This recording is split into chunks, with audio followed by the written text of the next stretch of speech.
Assalamualaikum rekan-rekanku dari Sabang hingga Merauke. Kembali lagi bersama Mimin yang super duper imut ini ya, hehehe. Mimin tidak akan tanya kabar rekan-rekan, karena tidak pernah dijawab di kolom komentar oleh rekan-rekan. Sedih banget Mimin loh. Oh ya, hari ini Mimin menyajikan sebuah kajian seperti biasanya, yang bertema nalar dan nalar.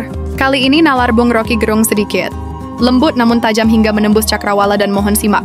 Dengan segelas susu hangat atau kopi hangat kesukaan rekan-rekan. Supaya mampu mencerna nalar sehat ini ya. Langsung saja, let's go. Saya dipersatukan oleh sikap etis, yaitu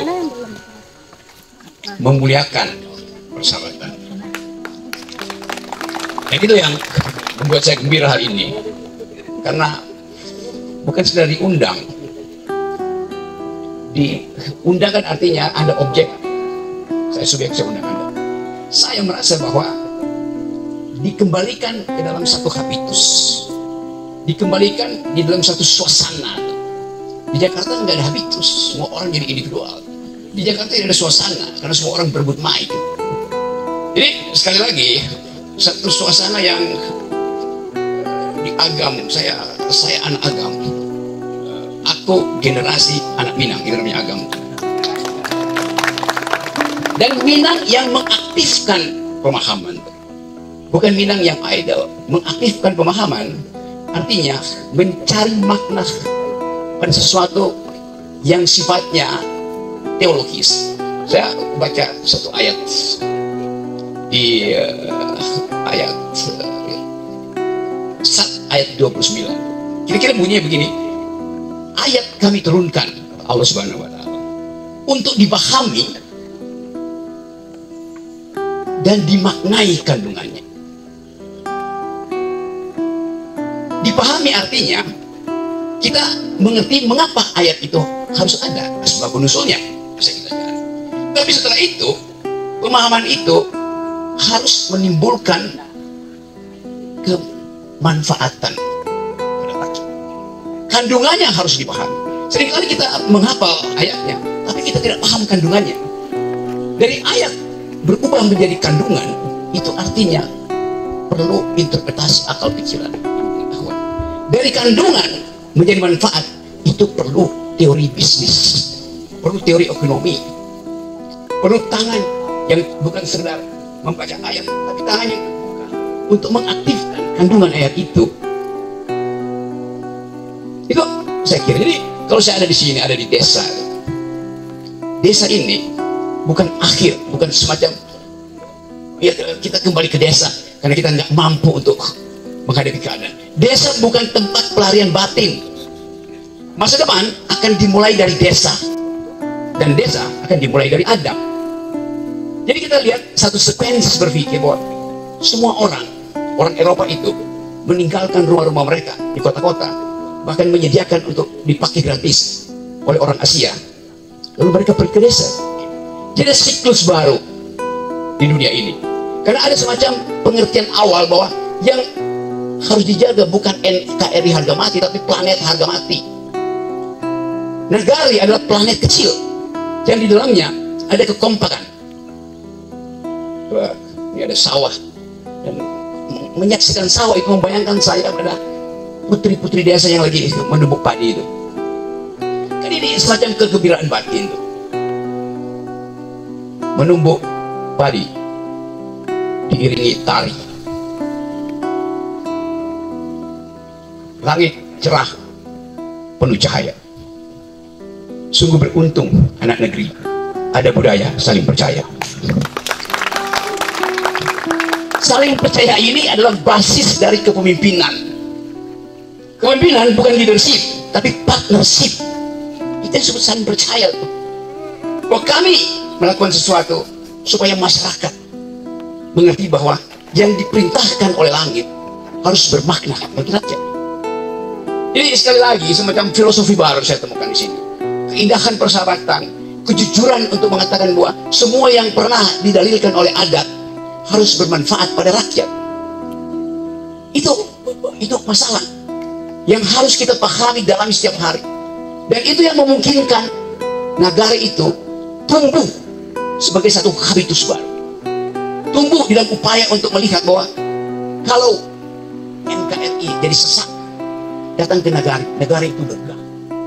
Lega dalam batin, lega dalam ide, dan lega dalam upaya untuk memperlebar keadilan sosial. Ada bukit di belakang saya. Setiap kali saya lihat bukit, saya pergi pada semacam tuntunan akal sehat bahwa bumi ini masih bernafas. Nafas bukit itu adalah nafas alam semesta. Jadi kita ingin bukit itu berbicara pada kita. Ucapkan apa yang dikehendaki oleh bukit. Adat mengatur bahwa bukit itu ada bukit bersama. Tetapi dengan aturan adat itu juga kita mengerti bahwa bukit akan berbicara pada kemiskinan. Bukit akan berbicara pada ketidakadilan. Bukit menyediakan keadilan. Bukit menyediakan kekayaan.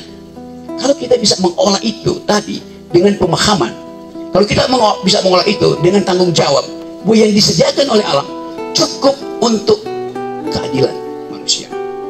Sekarang kita ada dalam kondisi yang berbahaya. Semua orang sekarang bicara tentang environmental ethics, etika lingkungan. Bumi, kalau dia dirusak oleh gerakan dinamisnya sendiri, dia bisa memperbaiki diri.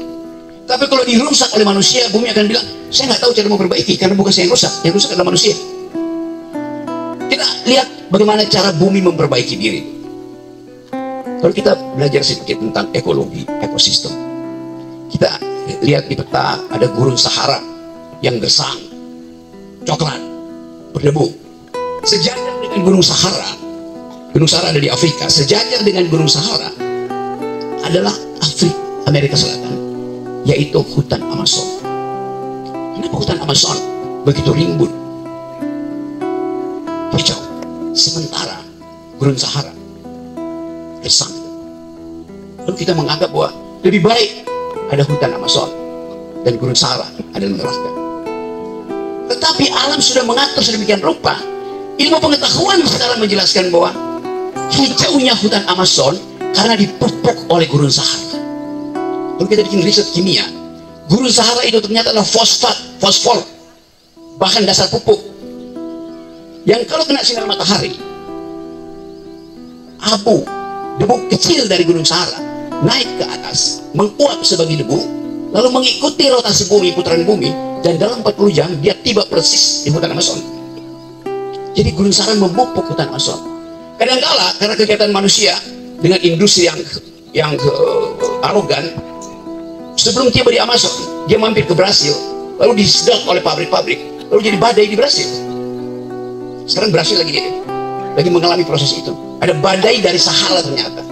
Kita yang berpikir tahu bahwa ayat 29 mengatakan, kami turunkan ayat untuk dipahami dan diamalkan maknanya, bukan sekedar diamalkan. Amalan itulah yang membutuhkan ilmu pengetahuan. Riset-riset tentang ekologi, riset tentang keadilan sosial menibahkan kita pada satu prinsip bahwa kita pada akhirnya harus kembali ke desa. Sebetulnya bukan kembali, tapi kata yang lebih tepat adalah pulang. Kembali itu seolah-olah kita pernah pergi. Pulang artinya kita membawa kenangan itu kemanapun kita pergi. Dan filosofi itu ada pada kebudayaan Minang. Pulang kampung, bukan kembali ke kampung, beda intonasi dan rasa batinnya. Tapi seringkali pulang kampung itu sekedar membawa ya oleh-oleh dari Jakarta dan tidak melihat fakta tadi bahwa ada yang idle yang harus diaktifkan. Sekolah ini adalah keterlibatan radikal terhadap prinsip bahwa kita mesti aktifkan makna dari ayat supaya dia menghasilkan peradaban. Jadi saya pasti senang di sini, saya mendukung sepenuh hati apa yang direncanakan dari batin yang bersih oleh teman-teman yang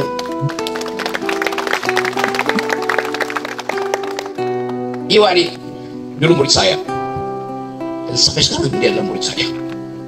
Saya masih ada guru dan sampai sekarang masih akan jadi guru. Jadi yang kita pilih itu Pak Prof, guru besar dalam pengertian yang sempurna. Bukan yang kita bayangkan guru besar yang nyogok disertasi, yang mencari-cari kesempatan untuk jadi staf khusus. Bukan itu yang kita mau. Guru besar artinya mampu memahami hal-hal yang besar untuk dihubungkan dengan hal-hal yang kecil. Nah, kemampuan itulah yang terus kita ingin pastikan. Dan kesempatan yang bagus ini adalah permulaan untuk memulai hidup yang beradab. Assalamualaikum warahmatullahi wabarakatuh.